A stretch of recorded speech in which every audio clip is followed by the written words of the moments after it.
Alright, let's see how all the puzzles work, and then I'll show you how to make them. So this first one is just a push the button in the correct order puzzle. Uh, you can have it set up to be a riddle or, maybe something in the background giving you a clue of what to push. But for me, I just have a sign telling you which order to do it. So clicking it in the correct order will click it down and it stays in place. But if you click a button out of order, a buzzer noise will happen and they'll all go back to the default position. Now, if we click all of them in the correct order, a thud sound effect will happen, a message pops up, and I have a doorway open.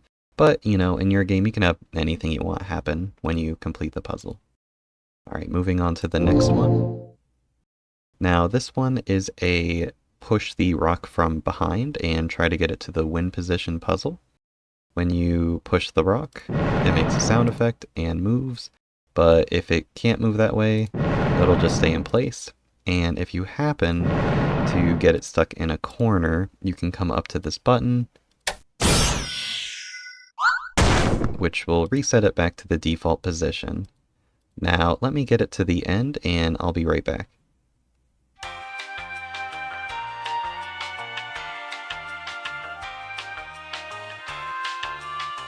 Alright, and when you get it to the end and push it into the win position, it'll sound like it'll fall. Again, a message will pop up and a doorway will appear, but in your game you can have it set up however you'd like.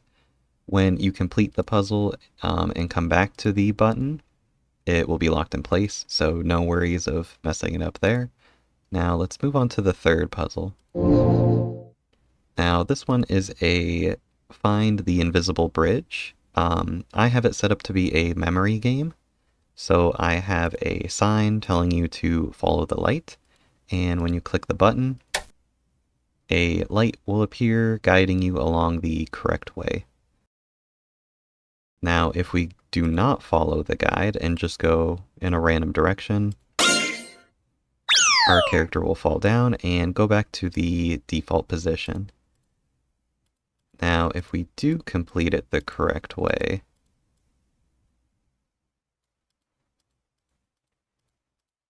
we'll make it to the end, but you don't need to have a button or anything at the end. You could just have a doorway, leading to the next area. Alternatively, you could put a button down, which will disable all of the falling tiles, so that way you won't accidentally come back to the beginning if you misclick. But those are the 3 puzzles. Now let me show you how to make them. Alright, so for the first puzzle, we're just going to use one variable, and I'm going to call it puzzle1 switches. The first thing we're going to want to do is make a default switch, and just change a couple things in it. We can delete the control switches and change it to a control variables, selecting the variable that we made and adding 1. Then on the second page, you can delete everything in the contents and just add a text saying something like, "This button is locked in place." Then under the conditions, you can turn off the switch one and enable the variable that we made and have it be greater than or equal to 1. For the second button in the sequence, we can copy and paste this event.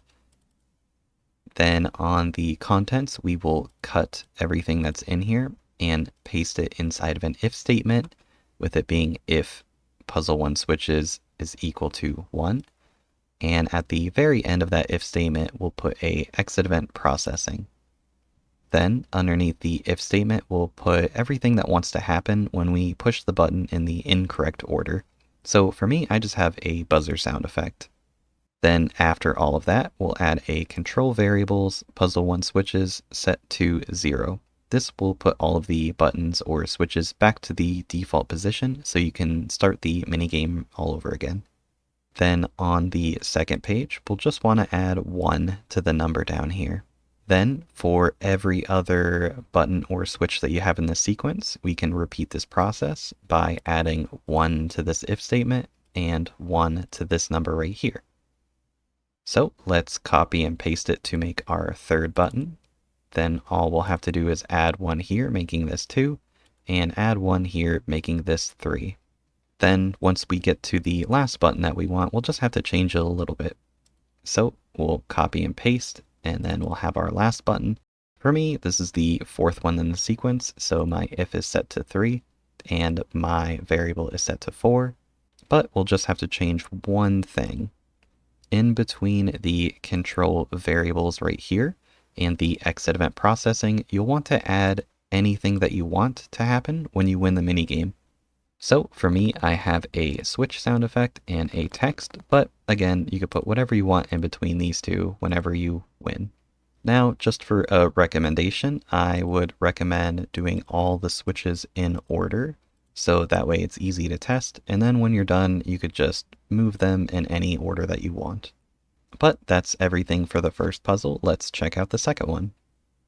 Alright, so for the second puzzle, we're going to use 3 variables, player X, player Y, and puzzle to win. If you are already tracking the player movement and already have 2 variables for this, you don't need to add them here. But if you aren't tracking the player movement, then make sure to add all 3 instead of just the puzzle to win. Now, the very first thing that we're going to do is make sure we know where our win position is at, and then figure out where the player will be standing. So for me, the only way to win is if the boulder is right here, meaning that the player will be standing here facing right. An easy way to check where the coordinates of your player will be is to click, and then down here at the bottom right, it'll show you with these 2 numbers, letting me know that that is X12 and Y9. Now we can make the boulder, so we could just make a event, click an image of whatever movable object you want, but make sure the priority is same as characters and the trigger is player touch.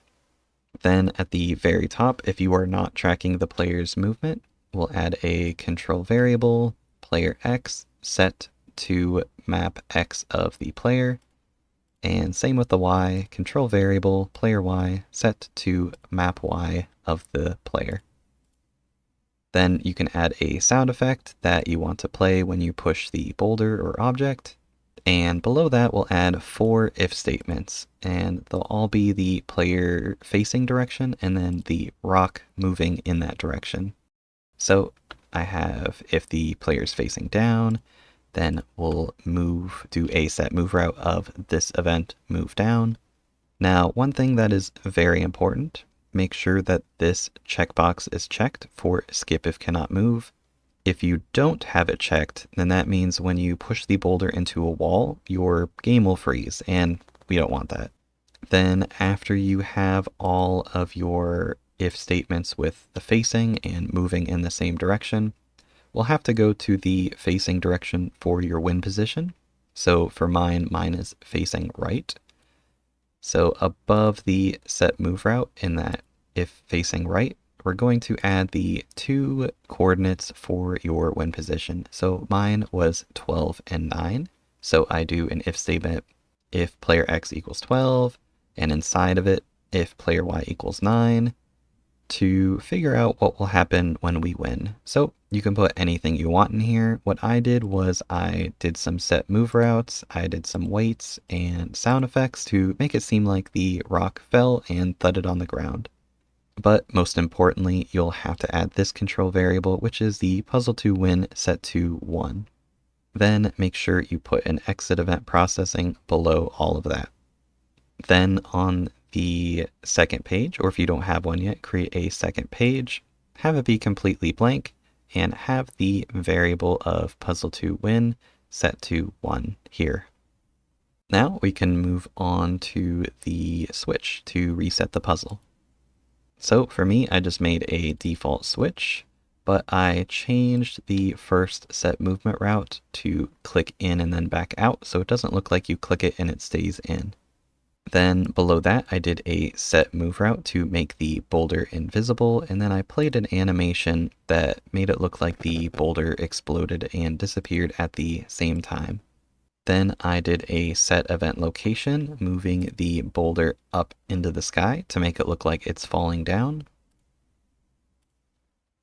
I waited 60 frames just to make it seem more natural, added a sound effect to make it sound like the boulder is falling. Then I did a set move route on the boulder to make it reappear, increase the speed and frequency, turn on through so it can move through walls.